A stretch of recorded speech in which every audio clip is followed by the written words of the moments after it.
రాష్ట్ర ప్రభుత్వం నియోజకవర్గాల అభివృద్ధి కోసం ఎమ్మెల్యేలకు నిధులు మంజూరు చేయడం లేదని, నిధులు లేక నియోజకవర్గాన్ని అభివృద్ధి చేసుకోలేకపోతున్నామని ఎమ్మెల్యే కొత్త ప్రభాకర్ రెడ్డి అన్నారు. దుబ్బాకలో బీఆర్ఎస్ పార్టీ గెలుపుకు ఎప్పుడూ నీలకంఠ సమాజం కృషి చేస్తుందని, వారికి ఎప్పుడూ బీఆర్ఎస్ పార్టీ అండగా ఉంటుందన్నారు. నియోజకవర్గ అభివృద్ధి కోసం ఎప్పుడు నిధులు వచ్చినా నీలకంఠ సమాజ అభివృద్ధికి ముందుగా కృషి చేస్తానని హామీ ఇచ్చారు. సిద్దిపేట జిల్లా దుబ్బాక పట్టణంలో నూతనంగా నిర్మించిన నీలకంఠ షాపింగ్ కాంప్లెక్స్ను ఎమ్మెల్యే కొత్త ప్రభాకర్ రెడ్డి రాష్ట్ర ఎస్సీ/ఎస్టీ కమిషన్ చైర్మన్ బక్కి వెంకటయ్యతో కలిసి ప్రారంభించారు. కాంప్లెక్స్లోని వివిధ దుకాణాలను పరిశీలించి యజమానులకు శుభాకాంక్షలు తెలియజేశారు. ఈ సందర్భంగా ఎమ్మెల్యే మాట్లాడుతూ దుబ్బాక పట్టణం వాణిజ్యపరంగా రోజురోజుకు అభివృద్ధి చెందడం సంతోషకరమని అన్నారు. ఇటువంటి ఆధునిక వాణిజ్య సముదాయాల ఏర్పాటు ద్వారా స్థానిక యువతకు ఉపాధి అవకాశాలు పెరగడంతో పాటు పట్టణ ఆర్థికాభివృద్ధికి మరింత ఊతం లభిస్తుందని పేర్కొన్నారు. నూతన వ్యాపారాన్ని ప్రారంభించిన నీలకంఠ షాపింగ్ కాంప్లెక్స్ యజమానులు వ్యాపారంలో మరింత అభివృద్ధి సాధించి వినియోగదారుల విశ్వాసాన్ని పొందాలని ఆకాంక్షిస్తూ వారికి హృదయపూర్వక శుభాకాంక్షలు తెలిపారు. అలాగే కుల సంఘాల అభివృద్ధికి, నియోజకవర్గ అభివృద్ధికి కృషి చేయాలన్న రాష్ట్ర ప్రభుత్వం నిధులు మంజూరు చేయడం లేదని ఎమ్మెల్యే ఆగ్రహం వ్యక్తం చేశారు. తనను 2 సార్లు ఎంపీగా, ఎమ్మెల్యేగా గెలిపించినందుకు నీలకంఠ సమాజ సభ్యులు, నియోజకవర్గ ప్రజలు ఎంతగానో కృషి చేశారన్నారు. అనంతరం ఎమ్మెల్యే కొత్త ప్రభాకర్ రెడ్డిని, రాష్ట్ర ఎస్సీ/ఎస్టీ కమిషన్ చైర్మన్ బక్కి వెంకటయ్యను, మున్సిపల్ చైర్పర్సన్, కౌన్సిలర్లను, కోఆప్షన్ సభ్యులను, నీలకంఠ సమాజ అధ్యక్షులు శ్రీహరి, పాండి పెద్ద మనుషులు, నీలకంఠ సమాజం సభ్యులు శాలువాలతో సత్కరించి కృతజ్ఞతలు తెలియజేశారు. ఈ కార్యక్రమంలో municipal chairperson, vice chairperson, municipal కౌన్సిలర్లు, ప్రజాప్రతినిధులు, వ్యాపారవేత్తలు, పార్టీ నాయకులు, కార్యకర్తలు, నీలకంఠ సమాజ సభ్యులు పాల్గొన్నారు. ఎంతో అంతో దుబ్బాకలో నీలకంఠం కానీ, పద్మశాలి కానీ ఈ సమాజానికి మరి మొదటి నుంచి కూడా ఎంత పడ్డదు. మరి ఉద్యోగాలు లేక, చేతి వృత్తులు కరువైపోయి, మరి వృద్ధాప్యం చెంది చాలామంది పనిచేయలేక మరి ఉంటుబట్టి ఈ సమాజం ఎంతెంతో పోతున్నది. ఇది వాస్తవం.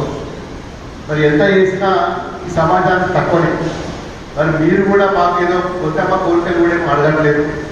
ఈ చిన్న చిన్న సమస్యలు మీ పూర్తిగా మిమ్మల్ని మరి రక్షించే బాధ్యత మేము తీసుకోవట్లేదు. కానీ కొంతైనా కొత్తగా గుడిలో వెళ్ళలాగా మరి మా సంఘము దానికి కొద్దిగా గొప్ప సహాయం చేస్తే పెళ్ళిళ్ళకు కానీ, ఫంక్షన్లకు కానీ ఎక్కడెక్కడికో పోవాల్సిన అవసరం ఉంటుంది. మరి మా పరిసర ప్రాంతాన్ని చేసుకున్నట్లయితే లాభం జరుగుతుందని చెప్పి మరి చాలా సంవత్సరాల నుంచి ఈ సమాజానికి ఎంతో కొంత మరి టీఆర్ఎస్ పార్టీ నుంచి 10 సంవత్సరాల నుంచి ఏదో రూపకంగా, ఎవరో రూపకంగా అటు ఎంపీ గార్డ్స్ నుంచి కానీ, అదే కాన్స్టిట్యూన్సీ డెవలప్మెంట్ ఫండ్స్ కానీ, మరి ఇతరత్ర మరి నిధులకు కేటాయించి మరి అక్షరగా ఈ స్థాయికి తీసుకొచ్చాం. భవిష్యత్తులో కూడా తప్పకుండా తీసుకురావాలనే బాధ్యత కూడా మా అందరి ఉన్నది. వాస్తవం. మాకు కూడా దుబ్బాకకి ఏదో సేవ చేయాలి, దుబ్బాక డెవలప్ చేయాలని చెప్పి కోరికలు ఉంటాయి. కోరిక కోసమే మరి మీ అందరి ఆశీస్సులతో నేను ఎమ్మెల్యే కూడా నిలబడ్డాను. ఎంపీ నుంచి ఎమ్మెల్యే రావడం జరిగింది. నా ప్రాంతం స్కూళ్ళ పిల్లలు టాయిలెట్స్ లేవు, ఇంకో దాకా ఇంకోటి చిన్న చిన్న వాటికి మౌలిక సదుపాయాలకు కూడా మరి నీళ్లు ఆలోచన చేయాలి. అంటే ఎంత ఘోరమైన పరిస్థితులు గవర్నమెంట్ ఉన్నదో ఒకసారి ఆలోచించాలి. మరి మా నిజంగా కూడా ఈ దుబ్బాకలు మాకు ఇంకా ఒకసారి కూడా మరి ఈ సమాజం మాకు తెలియని వాళ్ళు ఉన్నారు. మరి ఈరోజు అందరు పెద్ద మనుషులు వచ్చారు కాబట్టి నేను కూడా కొన్ని విషయాలు తెలియని కూడా మీకు చెప్పే ఉద్దేశంతో మేము ఇవన్నీ కూడా చెప్పడం జరుగుతుంది. మనకి ఈ ఫంక్షనాలకి కావచ్చు, అదేవిధంగా మన మొదట భవనానికి కావచ్చు, అక్కడ ఇప్పుడు కొత్తగా నిర్మించుకున్నటువంటి దానికి కూడా అప్పటి నుండి ఇప్పటిదాకా మన టీఆర్ఎస్ ప్రభుత్వంకి సంబంధించినటువంటి మన ఎమ్మెల్యే గారు కావచ్చు, ఇంతకుముందు కొత్త మనకు రామరెడ్డి గారు, అదేవిధంగా బాకేట్ గారు సహకరిస్తూ వస్తున్నారు. వాళ్ళకి ధన్యవాదాలు తెలియజేస్తున్నానన్న.